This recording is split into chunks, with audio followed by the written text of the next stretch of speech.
On behalf of the English and the French and the theater departments of Concordia University, I'd like to welcome you to the second evening with Michel Tremblay, playwright.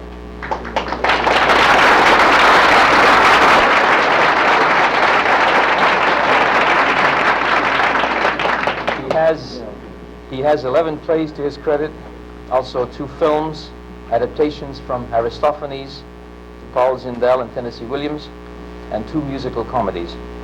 As he said yesterday, when he sits down to write, he writes for a crowd, an audience. He's written a novel and conceived another, but he finds it more difficult to speak to a single person, the auditor of fiction. I don't think he's going to have any difficulty speaking tonight. Since this is, I believe, the first time that Michel Tremblay has spoken to an Anglophone group in Montreal, at least since the first English productions of his plays in this area, it might be useful to mention the plays he's written. And first play, he knows them all, of course, but maybe many people here don't, and I'll go over them as quickly as I can. First, Le Train, which won first prize in 1964 in a CBC competition for young writers. And then in 1965, Messe Noire, a recital of fantastic tales, that's what the list says. The first of Tremblay's works to be directed by André Brassard in a fruitful and creative relationship which continues to the present. Brassard has directed the first productions of almost every one of Tremblay's plays in both languages. In 1966, the first version of En pièces détachées, called Cinq, 1968, saw the production at Rideau Vert of Les Belles Sœurs, which began the critical acclaim that has since risen so steadily.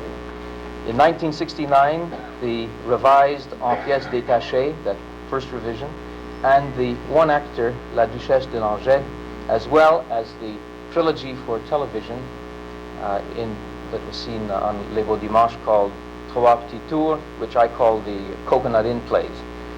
In 1971, Théâtre de 4 sous staged À toi pour toujours, Camarilou.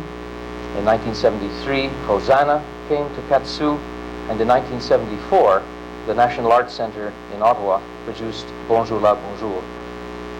Last, but by no means least, Saint-Germain de la Maine appeared at Place des Arts last year. And I've just mentioned the stage plays without mentioning the others. I'll conclude with the English language Tremblay productions, which have extended his reputation to Anglophone Canada. It was Bill Glasgow who first staged an English version of a Tremblay play to instant acclaim at Tarragon Theatre in Toronto, Forever Yours, Mary Lou, in 1972. Next came the St. Lawrence Centre Toronto version of Les Belles Sœurs in 1973, and that same year, Manitoba Theatre Centre staged En pièces détachées with the title as Like Death Warmed Over, and this same play had a second English production the following year at the Arts Theatre Club in Vancouver, where it was called Broken Pieces. In 1974 as well, Tarragon produced the English Hosanna, and the following year, the same theatre staged Bonjour la Bonjour. In 1975 also, St. Lawrence Centre staged what I think is the very first production in either language of Tremblay's one-act farce called Surprise, Surprise. And as I have said, this year has seen the Quebec productions in English of 2 of his plays, Forever Yours, Mary Lou, at the Festival Lennoxville, and Bonjour la Bonjour at the Sadie Bronfman Centre. And since I believe that Muriel Gold and Carol Libyan are here tonight, I'll say that that's still running, and is on till the 20th of November. And so, let me very warmly and very proudly present Michel Tremblay.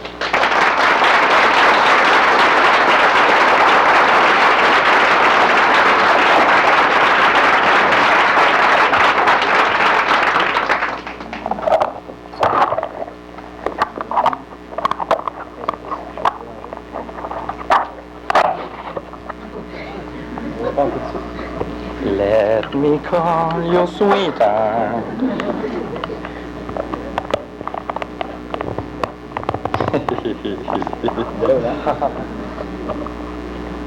I was asked to prepare something to say to you, but and I did prepare a 25 or 30-minute lecture. And yesterday afternoon I read it to one of my friends and she almost fell asleep.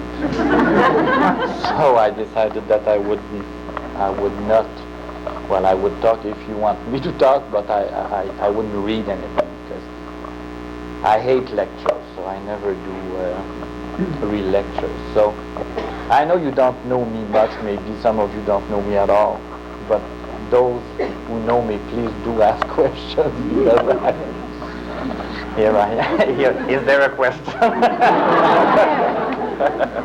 No, but I'm much more interested in what you have to ask me than what I may tell you that would get you to sleep or get me to sleep too. I'm very frustrated because I don't see anybody. I only see 4 or 5 rows, and back there I don't see you at all. Are you there? Yes. Oui. Yeah. Yes. Oui.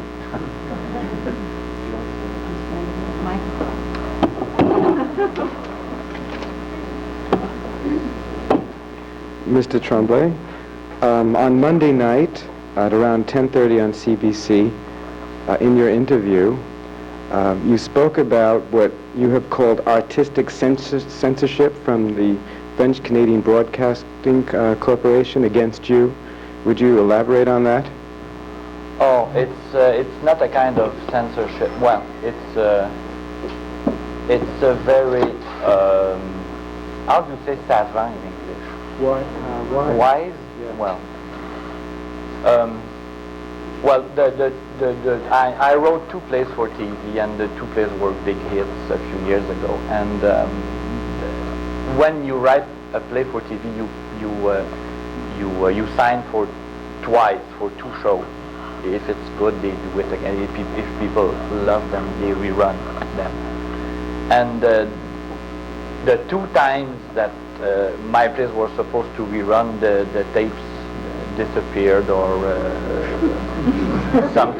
somebody remembered that the tapes had been erased and all that, and it was never true, and so they were obliged to do them again. And last year we did Les Belles on TV for the English network in Montreal. It will be on March the 6th, 78 or something like that. And then somebody from Toronto called the French CBC network saying, since the show is there, the 15 girls are there, and the costumes and the director is there, and everybody is there, why wouldn't we do it in French and in English? The whole play in French, the whole play in English. And the man who was at the head of the French department said that Les Belles didn't interest me because it was like the plays I wrote for TV 7 years ago. So my plays don't interest the CBC because I have a style.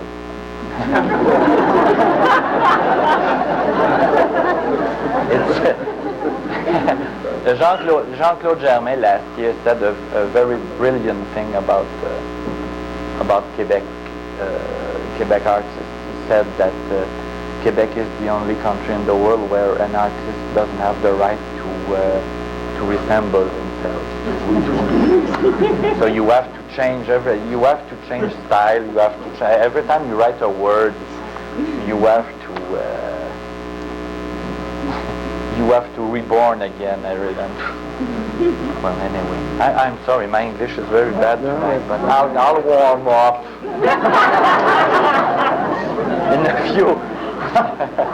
In a few minutes I'll be all right, but I really am very nervous.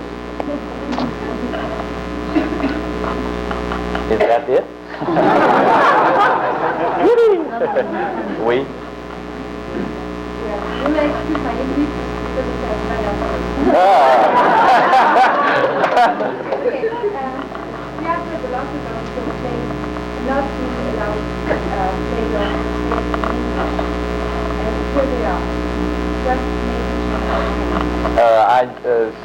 Since 1970 to 1970, well, 6 or 7, I refused that my plays would be produced in English inside Quebec because it was my small part of asking the English people of Quebec to learn to speak French, because some of the artists in Quebec for the past 15 or 20 years felt like if they had to replace a government or governance that were doing nothing for the French language. So it was our small part. To me, it's like blackmail, if you want, but I really said to, well, maybe Muriel Gold remembers, or maybe she doesn't, but, and I said to Maurice Pogba the same thing. If the English people of Quebec really want to understand me, they will learn French, not just to understand my plays, but I mean it's a way of obliging you to learn French. But since November the 15th, 1976, it's not my job anymore.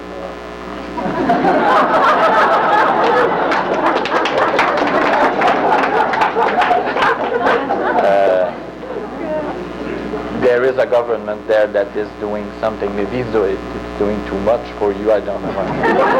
Let's not get into that, but I mean it's not my job, and I'm very happy to be produced in English, and that's it. I mean I don't feel like doing that. I don't feel that this political gesture would still be effective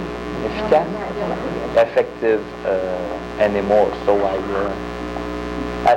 I always say that now I say yes to the English productions of my plays as I would say yes to the Ukrainians and the Chinese of Montreal. I don't mean it in an aggressive way, but here we are. Oui. Yeah, well, I have a question. Apparently it has two parts. Okay? It concerns the last play, Bonjour le Bonjour. The first part. Can you speak louder, because I think people... Come up to the mic. Yeah, go to the mic, if you please.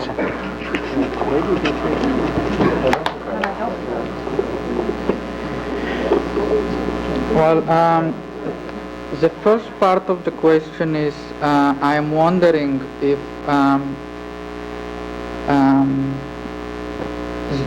how you are inspired, okay? I mean, if you had anything to do, or you are inspired by a family setting, as you put it in Bonjour le Bonjour. And the second part of my question is if your original play it's set in actually the way it is produced, you know, like the character doesn't actually interact themselves, you know, they, you know, what it makes sometimes difficult to know who is speaking to who, you know, you just have to use... As for the first part of your question, when I wrote Bonjour le Bonjour, I wanted to write a play about love, any kind of love, meaning that if love comes by yourself, jump on it, even if it's a parakeet, or love is love, and when it comes by, don't let it go. I mean, and so I chose a marginal love, which is incestuous love, but I didn't want to write a play about incestuous love. it was the same thing with my plays dealing with homosexuality. I didn't want to write plays about homosexuality, but it was around. I was using the subject to say other things. Hosanna, for instance, to me is a play about the crisis of identity. As for the second part, the new production of Bonjour la Bonjour is very different from any other productions of this play, and I can say that it's not an ad or it's not an advertising, because we're sold out till the end, so it's not. But this production may be, and I think is the best production of any of my plays anywhere. It really is incredible.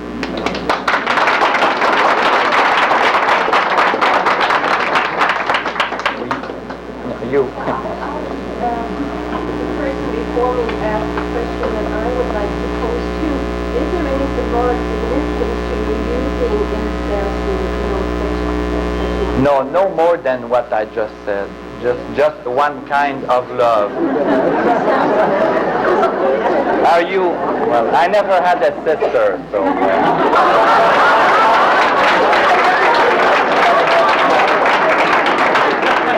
Was that it? And even if I had a sister, even if I ever had a sister, my sister would have had to be a boy. So yes. Si on pouvait retourner à cette question de production en anglais, I'll switch to English. Why are your plays so heavily laced with dual that the average English person who does succeed in learning French still can't follow it? Well, do you think that the English I learned at school looked like the English you're talking now? No. When I learned English at school, it was a better English than the one you're speaking right now.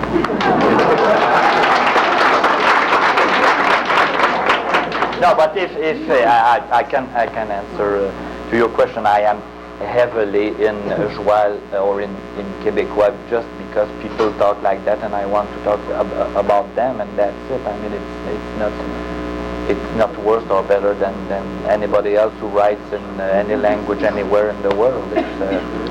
But you see, it would be horrible if nobody did write in Quebecois.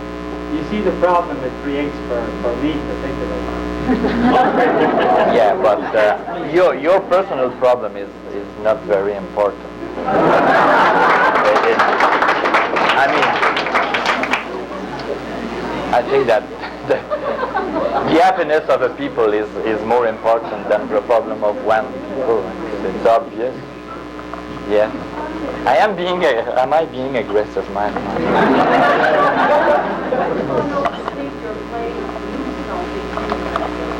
As I said yesterday, an author would be better in translation would be an author with problems.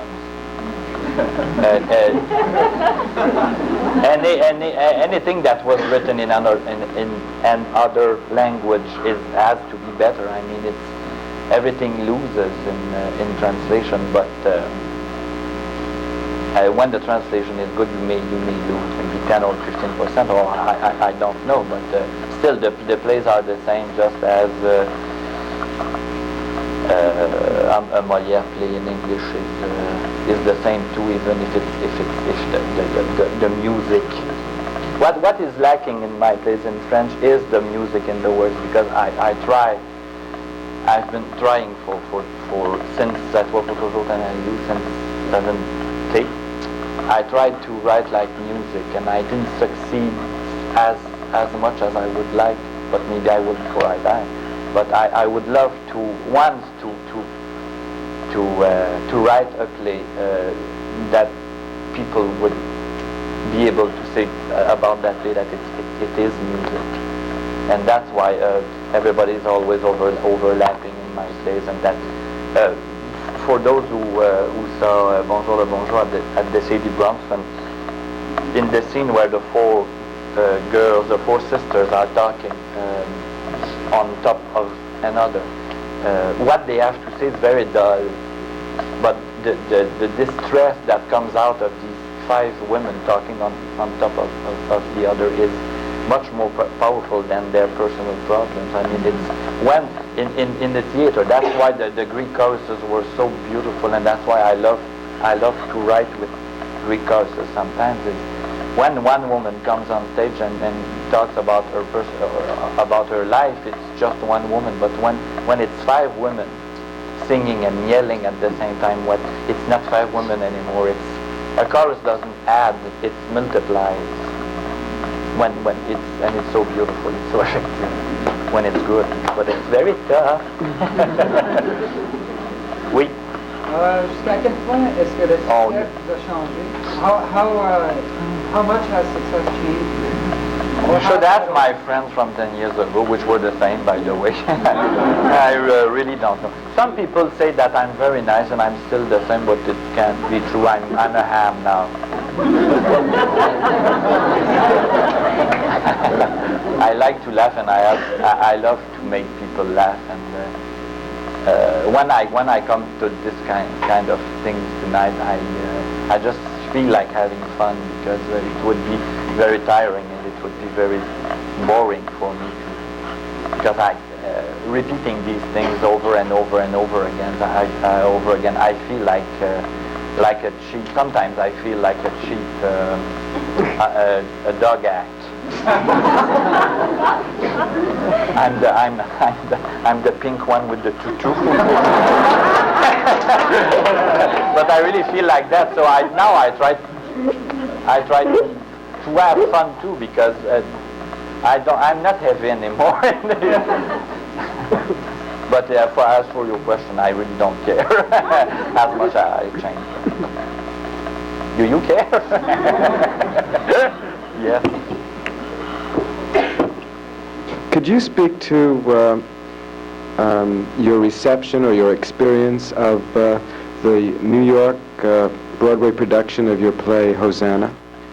Well, I consider that Hosanna on Broadway was not was not an artistic flop. It was box office flop. It was very funny because just the door next to us, there was a O'Neill play with Colleen Dewars and Jason Robards, and just across on the other side of 45th Street, the same week as Hosanna opened, Equus opened. And, so the only people we had were the people who couldn't get tickets for the 2 shows. But well, who's Michel Tremblay in New York, and who's Bill Glasgow, and who's Richard Monette, and nobody was known, and it's a fact that the people who go to the theater on Broadway, not off Broadway, but on Broadway, people from New York don't go much to Broadway anyway, or they go see the big things, and so it's all the people from outside New York, and they didn't care much about Hosanna. And as far as the reviews are concerned, some of them were very good, some of them were very bad, but it was a very bad trip. I mean, it's well, you know, it's unusual. I'm from New York. I'm from New York originally, and I might suggest that maybe one of your plays could get a better introduction off Broadway, or even like at Café La Mama off Broadway, to get people familiar. Yeah, because I worked on Broadway in New York as well, and I worked in a show with Tom O'Horgan, and it just didn't work out because it was a show that couldn't get advance sales, etc. So. But I had hard feelings about that for a few months. But well, a flop is a flop, and but I don't want to go back to New York. And every time I go back to New York and I cross 45th Street, it's sad. Well, I was in New York 2 weeks ago when the Mom and Chance were in the, you know, the Mom and Chance, the mime were in the theater where I had my flop, and they were a big success. So it was, but it was not that big a flop. We played 28 times, a whole month.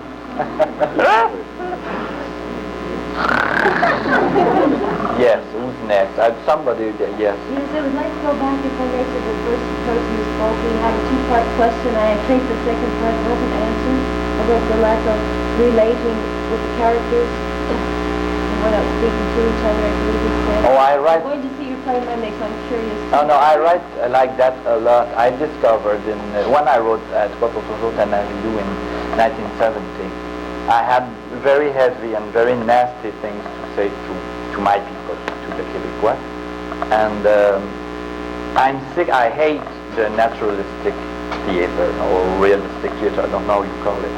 I don't want to make believe to the people who are in the audience that what I'm saying is true. I don't like a real kitchen thing on stage. I'm against that. So when I wrote Marie-Lou, I decided that the four characters would be sitting there and addressing the people, even though they were talking to one another. And when I wrote Bonjour le Bonjour, I tried it with 8 people, which is much more complicated because Bonjour le Bonjour is taking place in 5 different places at the same time. This boy comes back from Europe, and he goes to visit his father and then his 4 sisters in their houses. So, and he's at the middle, and he's having 5 conversations at the same time. So all the productions I saw of that play before this one were something between Les Grands Ballets Canadiens and Ice Capade. There were 5 settings, and the boy had to. And some of the productions were very good, but I mean they were a little bit too much realistic, and Serge had to run from one girl to the other. But then André had this beautiful idea. André Brassard had this beautiful idea of having them sitting in something of what I can call an international table at an international meal. It's in the middle of nowhere, but everybody can relate to that.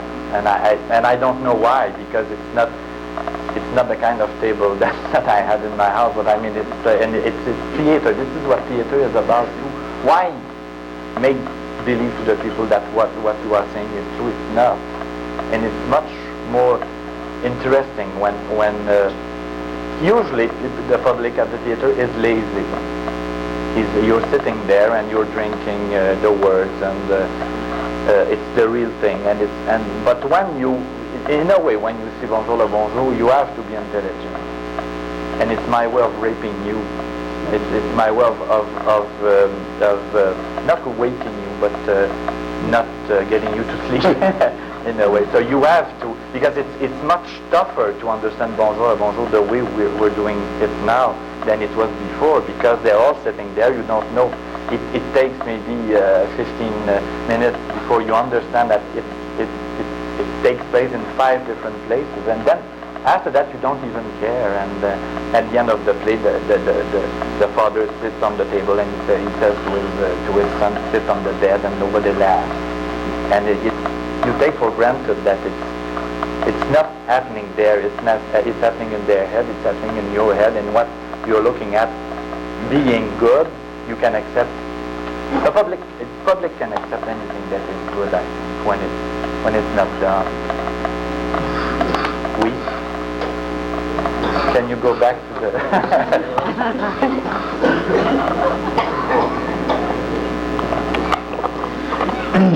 Yeah, well, I have again 2 questions. Why not? The first one, it is how much of a decision do you have in the direction of your play?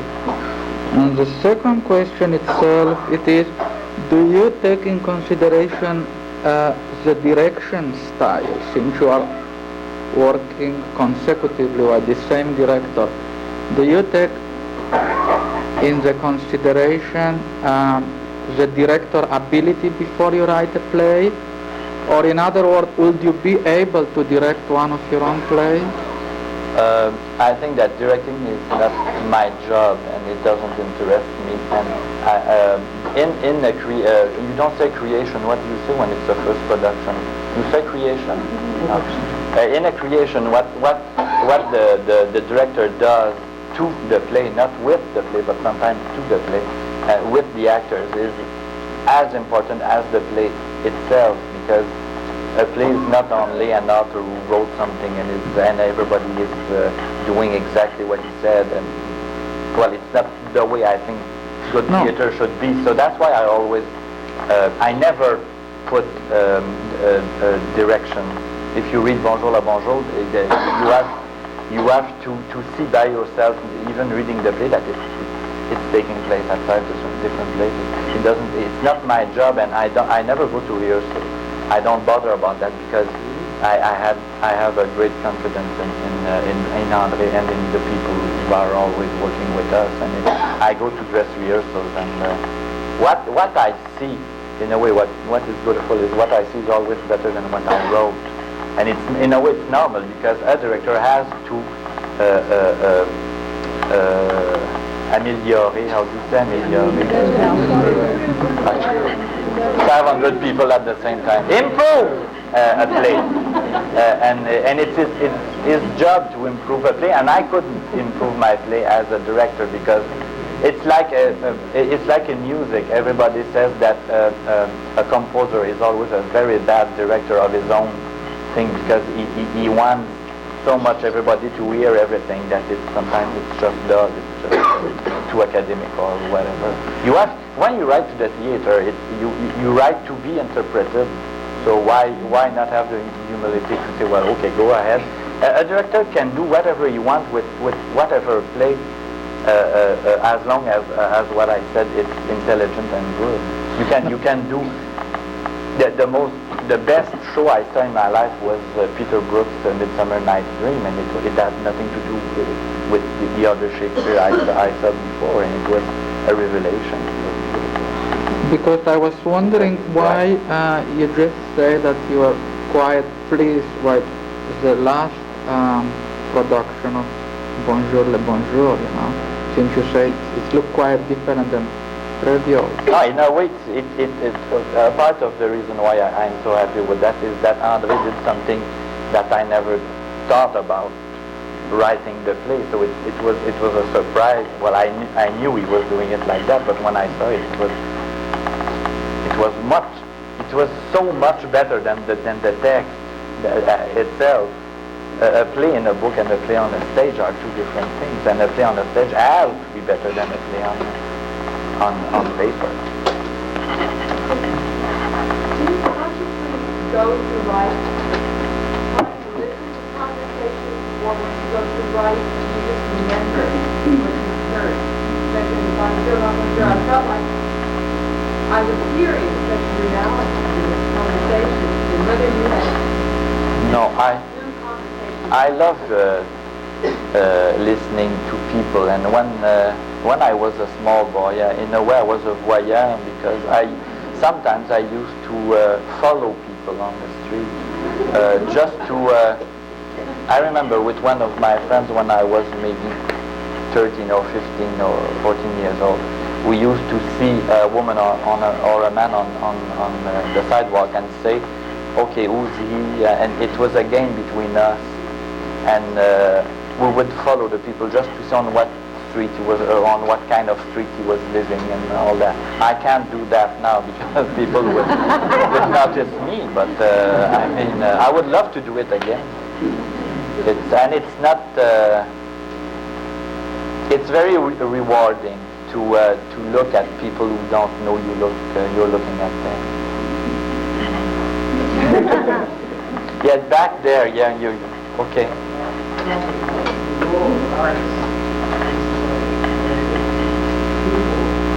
Crystallize an idea, presenting it why did you explain? Isn't that the same thing? I mean, my English may not be. Well, I know that for me the role of an artist is not to entertain. An artist has to have something to say. I am against what I call what do I call it in French? Le théâtre aseptisé. No, what is aseptisé? Antiseptic theater that is just or funny or just dramatic. And I don't think, in a way, there are very few plays that are not nasty, that are A play where everything is okay and everybody's happy doesn't exist. It's very funny because when I go to when I have a French production of my plays and I meet people after, sometimes the public asks me, why don't you write a play about happy people? And I say, well, try it. Just try to just go on stage and you say I'm happy and that's it. You go home and even the funniest comedies are always the nastiest kind of plays. Well, that's very primary answer. You already know that. But the role of the artist is to keep the people alive in a way, alive and living in a way, and telling them things, sometimes things that they don't feel like hearing or seeing, even if they're paying. Oui. When you're writing a play, do you have writing program or a play, for me, a play has to be a straight line. That's why most of my plays are one actor, and most of them are very short, because when I write a play, it's because I've been thinking about it for years. It's very rare that I write a play right away, because since I didn't go to school much, I don't know what a plan is, and I don't know how to do that. And I think about my plays for years and years. For instance, for Saint-Carmen-de-la-Maine, I thought about that play for 4 years, and it took me maybe 6 or 7 weeks to write, but it took me 5 years to write in a way. So when I only write my plays when I'm ready, or when they're ready to speak through me in a way, and I try to keep out any joke or any statement that is not useful to the general idea or to the one thing, because usually I say one or two things in a play. I would hate to write plays that are like trees, that the plays that go to the right and to the left and then come back. I try to just be a straight line. It may be tougher, but it's more rewarding when you finish it and you're happy about it. In this process, we have homework do you write down notes? No, I don't write notes.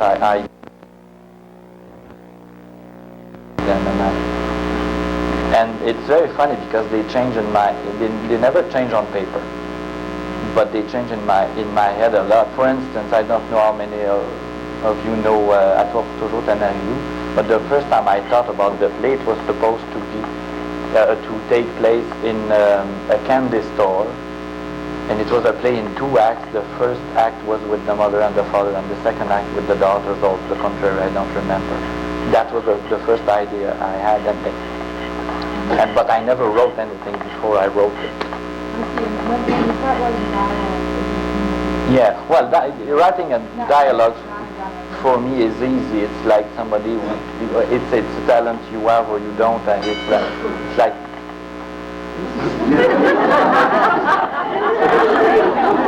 it's like people who draw, and the important thing with your talent is what you're doing with it.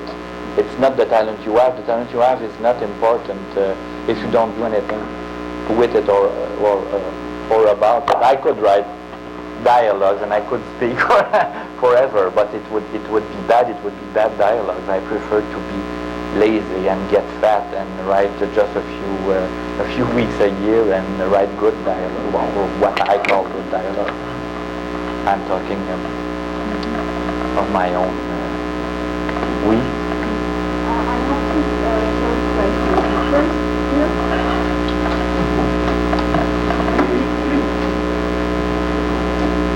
The first is to ask you to discuss the first production of St. Carmen-de-la-Maine that was put on in the elaborate, lavish production. I don't want to talk about that anymore. No, the other one then, why the other one was successful?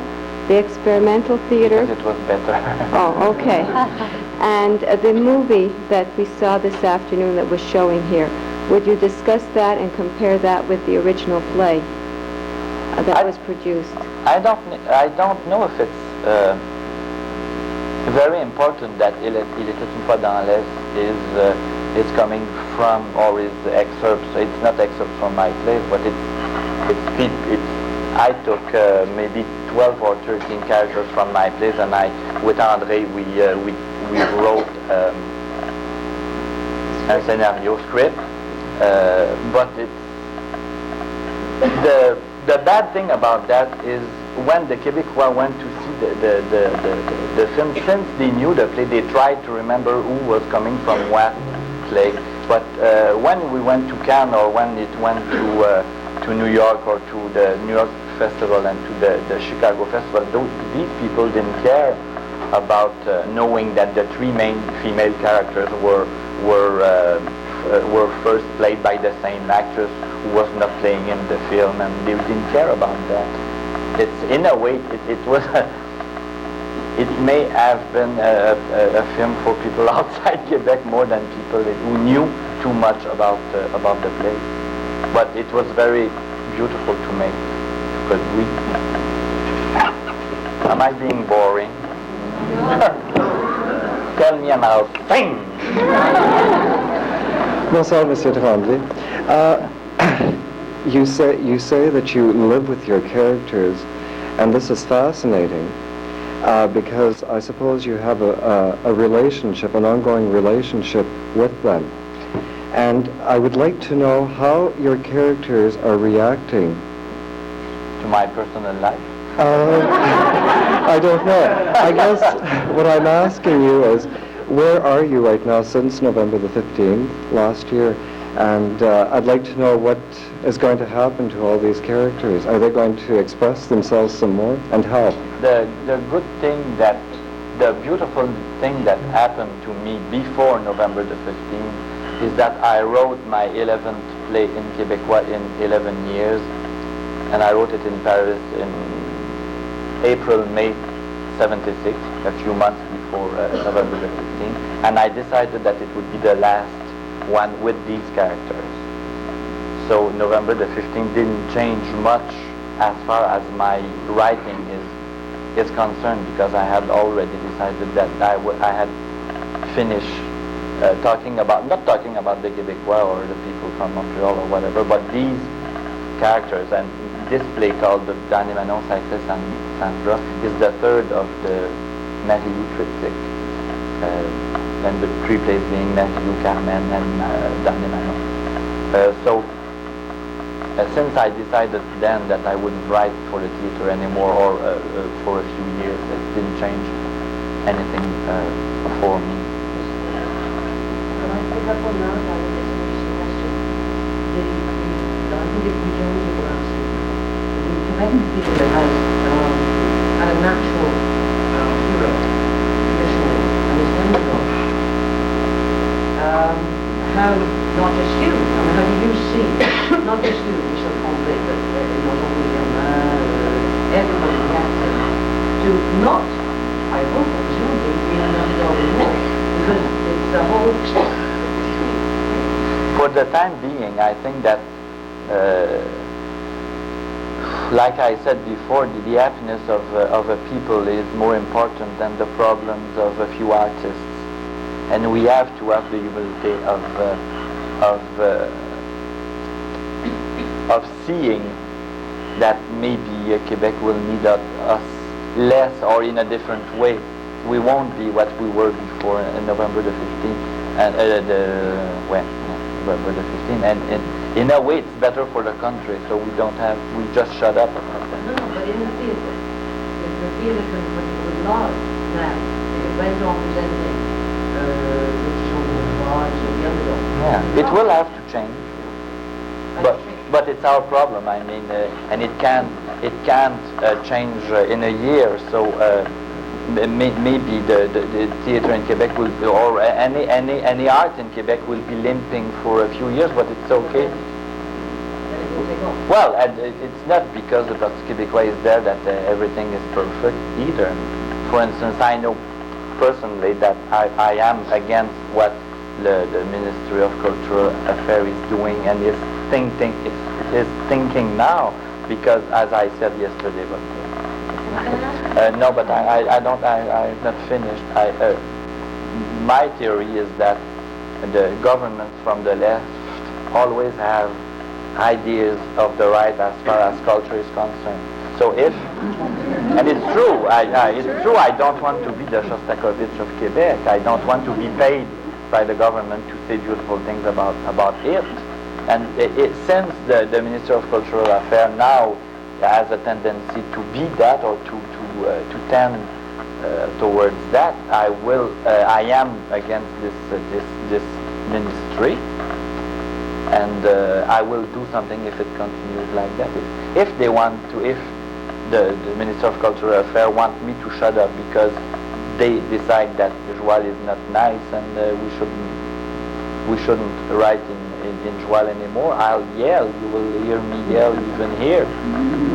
But we'll see about that. I mean, it's perfectly normal that we're still happy about last year. Everybody is happy, and the artists are still happy. And if you go see the new shows of Yvon Deschamps, or even the show I did with Pauline Julien last month, I did have her first 8 songs, the first part. And this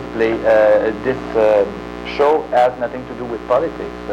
We decided to speak about women, the problems of women, because it's like what I said about my plays being produced in Quebec.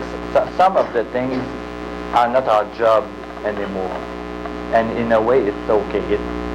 It's too bad for us, but it's good for the people. Maybe you've answered the question, but are you thinking of a play involving English and French?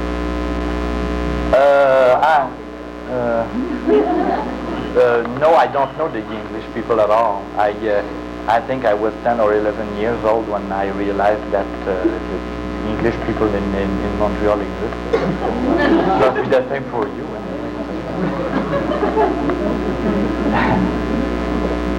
Oui.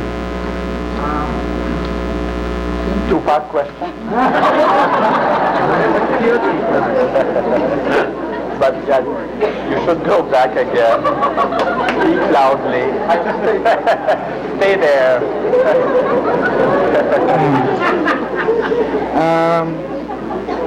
As you said, since you are writing almost Can you begin? Because people are talking, I don't hear you. As you say, you are writing out of impulse. Okay, you have your idea and you put it out on the newspaper. I'm wondering, to what extent do you accept revision? You know, like sometimes what it seems obvious to you, it will not be obvious to people who are supposed to produce the play or to director, or, you know, whatever.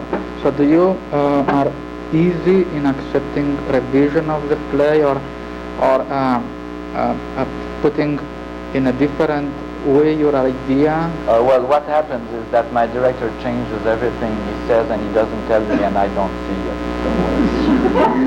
So, he can change whatever. Well, sometimes he shows to me the script, and he says I changed. Sometimes because of his show, my director changes lines, places. He puts a line 2 pages after or 2 pages before, and because of his vision of the play and of his play, and since he's the boss of the production, it's okay. Without altering your original idea, just putting it in a different. No, if he changed my plays, I wouldn't have worked with him for 14 years or 13 years. I mean, I know that he doesn't do that because he hates. He does that because the show will be better. The second part of it. Okay.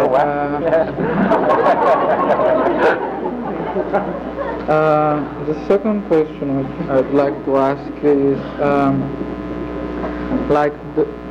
for example, once you are writing something, okay, and something differently is crossing your mind, you might start something new out of that? No. I never work on two things. I always work on only one thing. I think. Yeah, I never work on two things at the same time. I can't. Thank you. We? How do you react to critics? Very badly. They are the brightest people when the reviews are good, and they're dumbest when they're yeah.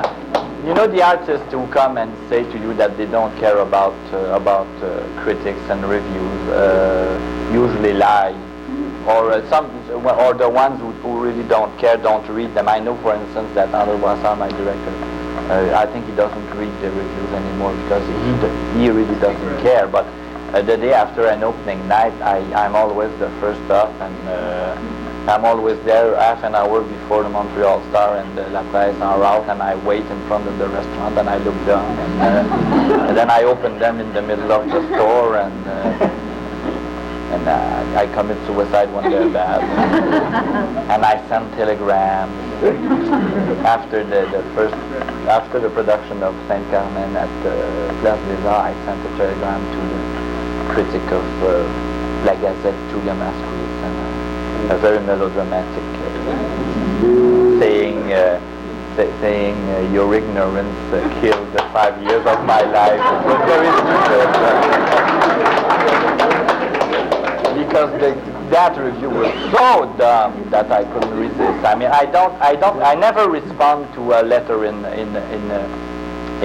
a newspaper or to a review. I never respond to that, but at that time I had to do something, and I sent one telegram to Julia Masquez and one to Lawrence. But I think I was wrong. I really think that you should never write. You wait till the people help you, but you don't do it yourself. It's done. But it was so beautiful to do. I'm asking you to elaborate on a question that you've already partly answered. And my question is, do you tend to think of situations first or the characters first? No, the idea first, and after the characters, and then the situation. So the idea would be, give me an example of what an idea compared to a situation. In Marie-Lou, the family, I wanted to write something about the Quebecois family, and what I hate about the Quebecois, or about any family, about what society obliges a family to be, and all that. And then I thought about characters, and after that I searched for the play, for the way I would say the things that I have to say. How can I begin a play if I only have characters, or if I only have a subject?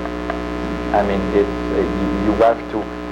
It's like a stair. You have to go one step after the other. And, well, it's my way of working. I can't talk for somebody else. But and for Rosanna, I thought about this crisis of identity that we were crossing, and that was I wrote that in Greece and in Paris in 1971, and we were crossing a very difficult area of our life in Quebec, and I wanted to write a play about the problem of identity, and I wrote a play about a man who always dreamt of being a woman, who always dreamt of being an English actress playing in an American film about an Egyptian myth shot in Spain. So this man has tried this identity. I mean, he has some problems. But the first idea I had was about the identity, and then I said, okay, I'll take a transvestite because they want to be somebody else so much that they dress as somebody else, and they tend to be the other people they want to be. And then I found the subject about the party of Rosanna and all that, but it came out. Now that you've seen various people acting in your plays, do you ever, as you're writing, see certain people? Or I is wrote it a sort few of of my neutral plays for still? the people who did it the first time. I wrote Marie-Lou for the four actors who did it the first time, and I wrote Rosanna for the actor who played Rosanna the first time. And what else? The last play, Danimano Sacre was played by the two actors I wrote for, and it's beautiful to it's beautiful to be in a gang, to be part of a gang with one director, actors, and an author, and all that, because you don't have to begin all over again every time. There are things that we don't say each other anymore in this gang. There are when you're with a new crew, you begin at nothing and trying to go to 100%, but when it's a gang, you start at 70 or 65, and then you can go at 120, which we did at Cédouvan. I have one more question, if you'll allow me. Do you ever discover in retrospect things in your plays that you didn't even know existed at the time? No, other people do. I read one thesis about Marie-Lou that I did not understand at all. I really did. I knew what the girl who wrote the thesis was saying, but the way it was written, I just didn't understand. I couldn't read it. But that is funny. This is the part of the fun. When somebody asks me if in one play one character is called that name is because he was limping when he was young or what. I never thought about that. But it's very funny. Sometimes it gets very funny to hear what people see of what you did. And sometimes for instance, Bonjour le Bonjour is a very simple play, saying very simple things. But since it's a complicated, it's complicated the way it's written, people tend to find in it things that are not there, and it's very funny for me. They're there if they believe they're there. No, because no, I don't think they're. No, they're not there if you decide that they're there. I don't know. If you see something in a play, as long as it doesn't mean the contrary of what the author wanted to say, maybe, but I always react very funnily from it. Oui, à côté de la colonne. I guess it's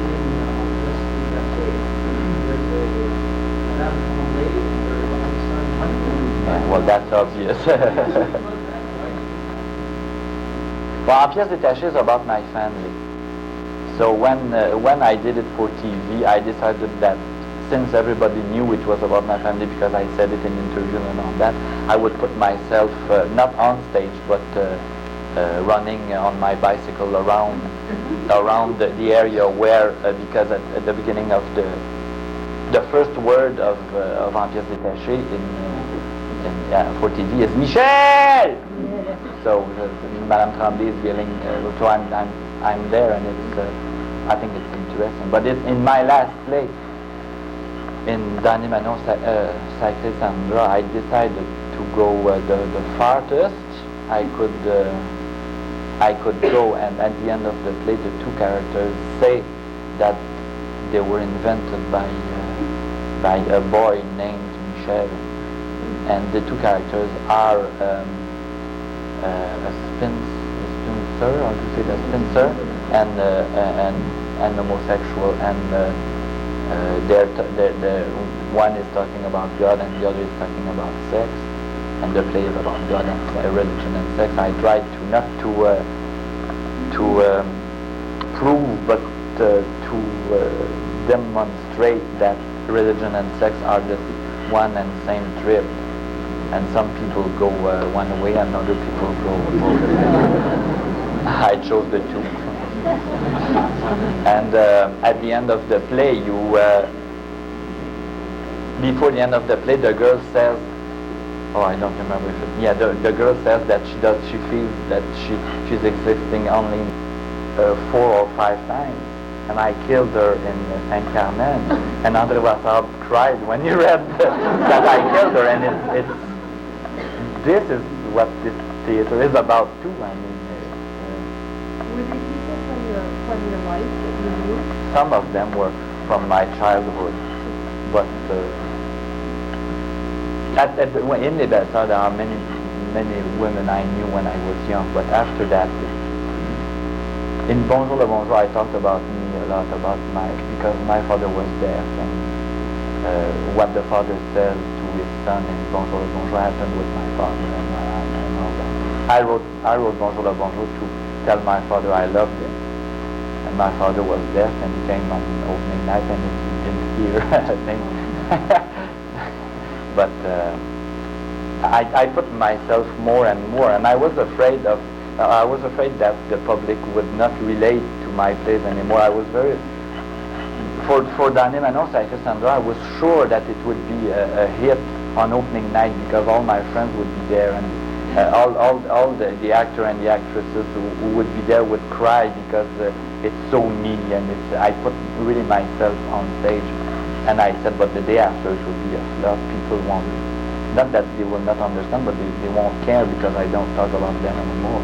And it was a big hit, and maybe it takes, I don't know if it takes somebody who already knows me to like the play, but I know that the public loved the play, but the public of, the Katsu public is always coming back.